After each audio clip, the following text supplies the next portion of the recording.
This should still be set up to pull audio from this mic, I hope. I'm not going to remake the video if it doesn't. Sorry. So, power tripping. I'm not sure what I'm going to title this video yet, but this is basically just going to be me venting about something or reminiscing about power tripping, the drama that you have to deal with as a truck driver that I've never dealt with in any other industry. And the reason I started thinking about this is there was somebody that created a. Let me take this off so you deal with it. I'm not gonna cover up the. It's over here. There it is. We'll get rid of some of the reflection.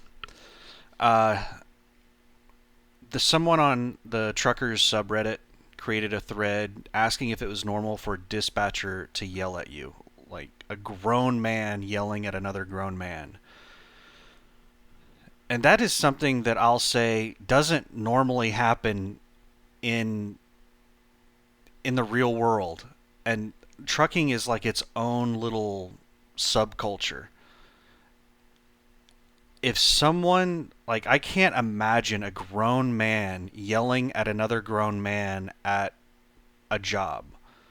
They would get terminated. It just wouldn't happen. You don't, like, that's confrontational. That, like, companies don't deal with that crap. I work in a corporate environment right now, and like, and people will get terminated over petty little things. I can't imagine somebody like just yelling at somebody else. Um, that is like there are much smaller things that become really big issues, especially in corporate environments like what I work in right now. But take fast food or just about any job you can think of. They don't deal with that kind of crap. It's just not tolerated.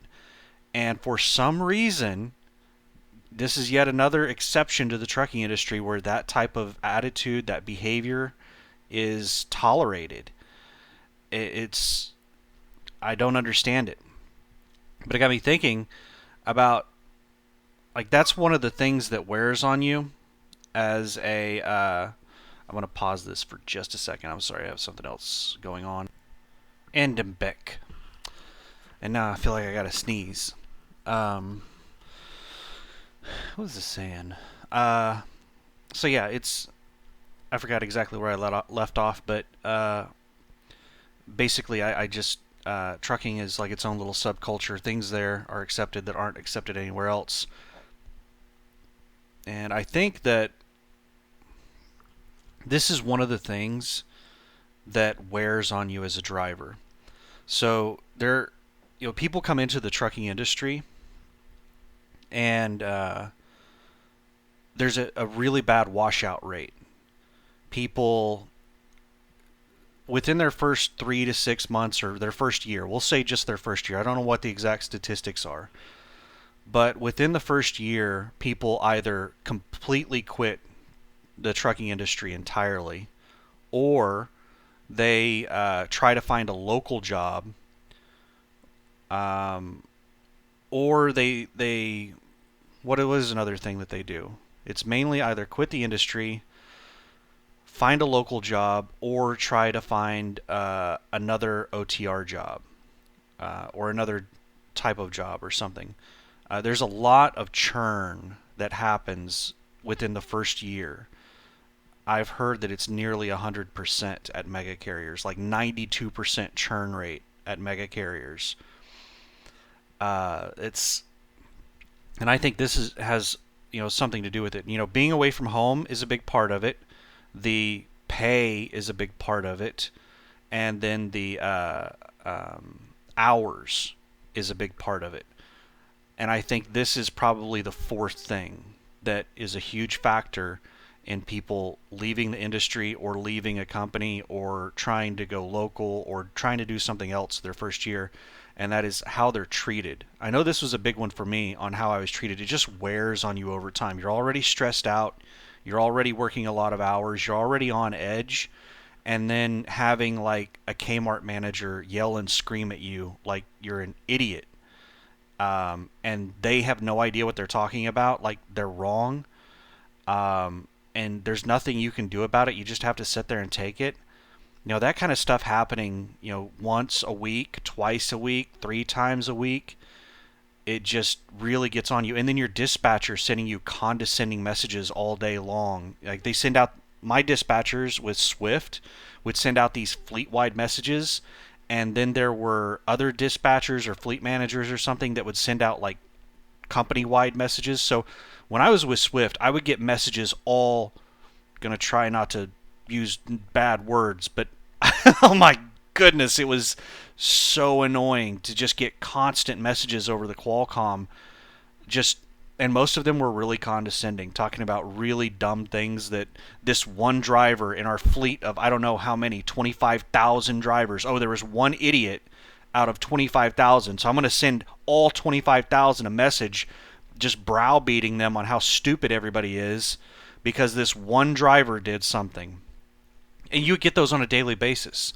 And then you get, of course, your dispatcher doing stuff. I never had a dispatcher yell at me that I can remember, but they were really condescending and they talked down to me. And that seemed to be the norm. And so who are all the people that will talk down to you as a truck driver? Your dispatchers or driver managers, fleet managers, you know, whatever they call themselves, they're dispatchers.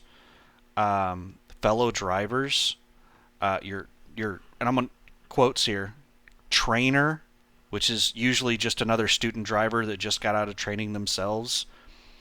Truck stop employees, shippers and receivers. It doesn't even have to be like a manager at a shipper or receiver. It could just be like any random employee at a shipper or receiver.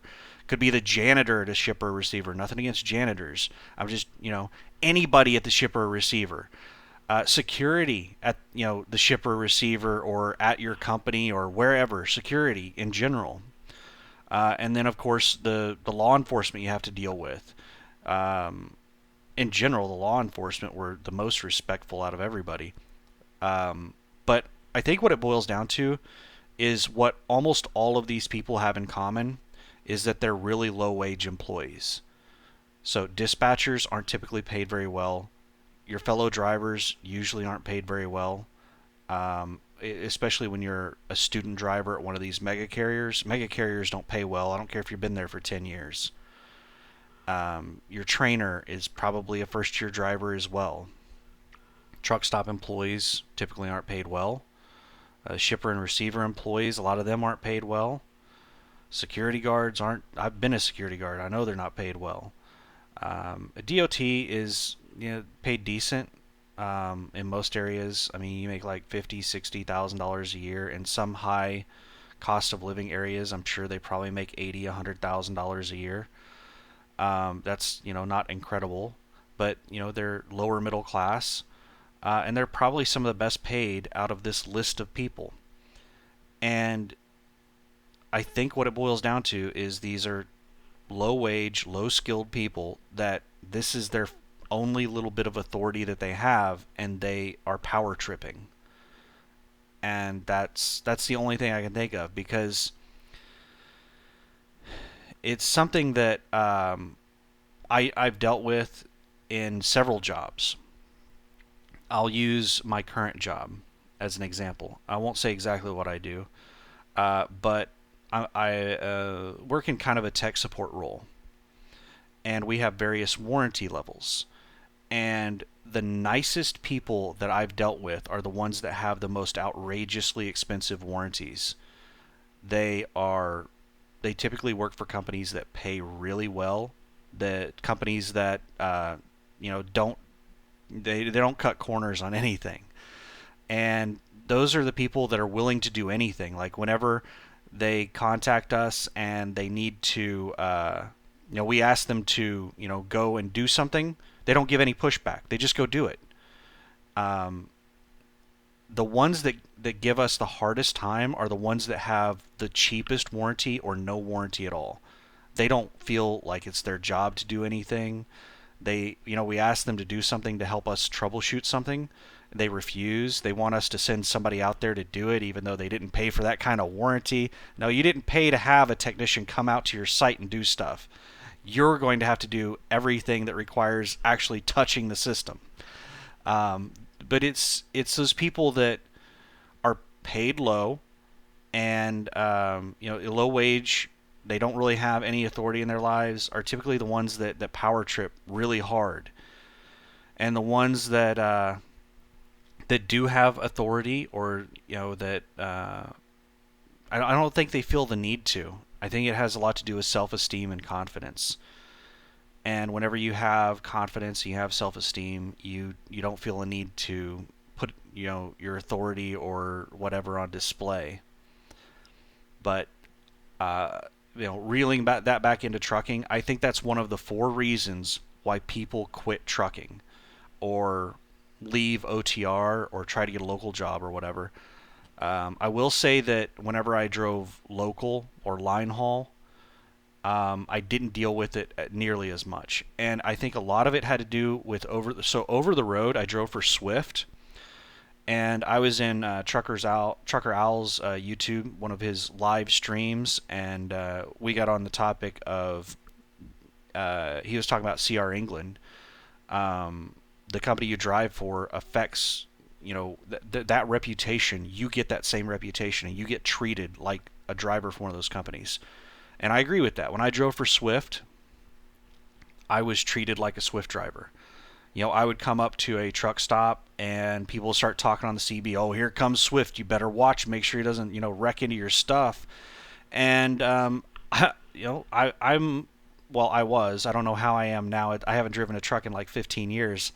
But I was really good. I could back into most places that other drivers couldn't, even non-Swift drivers. Um, I was really proud of my backing and my driving skills. I was really good. And um, but I still had to deal with that stuff because I was a Swift driver. I was seen as a Swift driver. I don't care what I did. I was always seen as a Swift driver. People would come out and I would see people laughing when I was backing up. Now they would see me back up and I would back up really well, and I wasn't afraid to get out and look. I did it perfect, and I didn't try to impress anybody. I just did it, and then they would go about their business and shut up. But I still had to deal with it. Um, so that was a big part of it. I will say that the way you're treated does get a little bit better based on the reputation of the company you drive for and the type of thing that you do. Like when I was doing local deliveries and pickups with Conway, I was treated really well at the shippers and receivers. They knew that Conway drivers loaded and unloaded trailers and stuff like that. So even though it probably wasn't allowed according to their insurance, whenever I was doing, a pickup or a delivery, most of the shippers, receivers, I don't recall anybody ever having a problem with me using one of their forklifts or whatever equipment they had around to unload the trailer. Um, so it was, it was, I wasn't mistreated when I was with Conway doing local stuff. I was treated with quite a bit of respect then. When I was over the road with another small company that nobody's ever heard of, probably had less than 50 trucks. I don't even know if they're still in business. I don't remember being treated real poorly with them, but I was treated, you know, kind of poorly occasionally. It was mainly when I was with Swift was when I was treated the poorest, like, or the worst. So yes, the company reputation is it's a big part of it. And it's not just shippers and receivers, like I said earlier. It's dispatchers, fellow drivers, the employees at the truck stops, security guards, and it's real hit or miss. But even let's say it's only 10 or 15% of the people that you encounter, that still wears on you because you have so much other stuff that you're dealing with, and that could be part of why people quit. Like I said, it's what were the four things?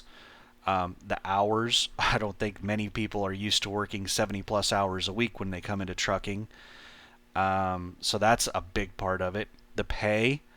Once people start doing the math on how much they're making per hour and how much it costs to live on the road, and what they make as a first-year driver, they come in with the expectation that they're going to be making $80,000 a year, and they don't take into account that they're not working 40 hours a week. They're working more like 70, 80, 100 hours a week, and then they start figuring out what they're making per hour to make that, and they're not making $80,000 a year their first year. They're probably making closer to $40,000 a year their first year. I think it's possible to make $80,000 a year your first year, but it's not likely, especially with these starter companies. Um, so hours, pay, how you're treated, and what was the fourth one? What was the fourth one? Hours, pay, how you're treated by everybody, and then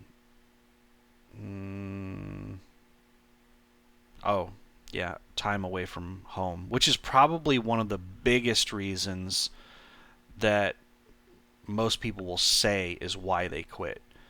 But I'll tell you right now, if people were making good money out over the road and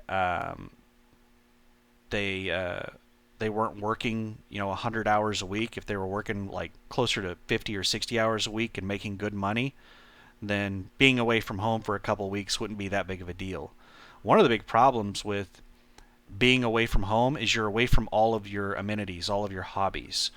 And if you're making good money and you have a little bit of free time on the truck, you're only working 60 or 70 hours a week, then you can buy things that makes it a lot more comfortable on the truck. When I was out on the truck, I never had any extra money, so I was never able to get a decent laptop. I wasn't able to get a decent TV, refrigerator, any of that stuff. Like I was missing, like I never had a microwave. I was missing a lot of really, really basic amenities. I'm going to pause because I'm about to sneeze.